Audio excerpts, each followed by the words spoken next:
اما قوم بقى نام لي شويه على بال ما تعملي الكشري. مين؟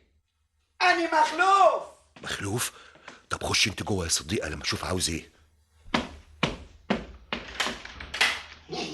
عاوز ايه يا جدع انت؟ عاوز الأماني. امانه؟ ايوه. امانه ايه؟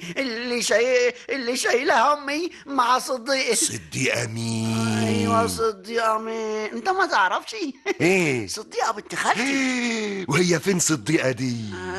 انا عارف. امي قالت لي روح قول لها كده.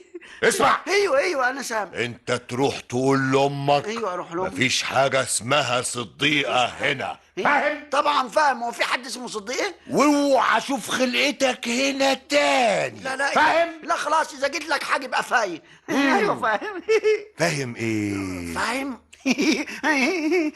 طبعا ولا فاهم ولا حاجه، انما فاهم مخرطه الملوخيه. يبقى يلا بقى زق عجلك ايوه. قبل ما ادخل اجيبها لك. ده انا هزق زق وانا مالاني ما امي. يلا امشي. صديقه، صديقه، تعالي. ايوه كان عاوز ايه تاني؟ امانه ايه يا صديقه اللي كانت خالتك شايلها معاكي؟ يوه، دي شايله معايا 10 جنيه ونسيت اديها لها. حلو قوي. 10 جنيه معانا في يوم 30 في الشهر، يعني 100 جنيه. 100 جنيه ازاي بس؟ دول 10. بس وقفي مشروع الكشري. ليه؟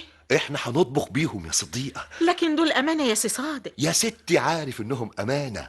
هنصرفهم النهاردة وبكرة لما نقبض هنرجعهم مطرحهم، ولا اقول لك نبعتهم لخالتك وفوقهم 100 بوسة.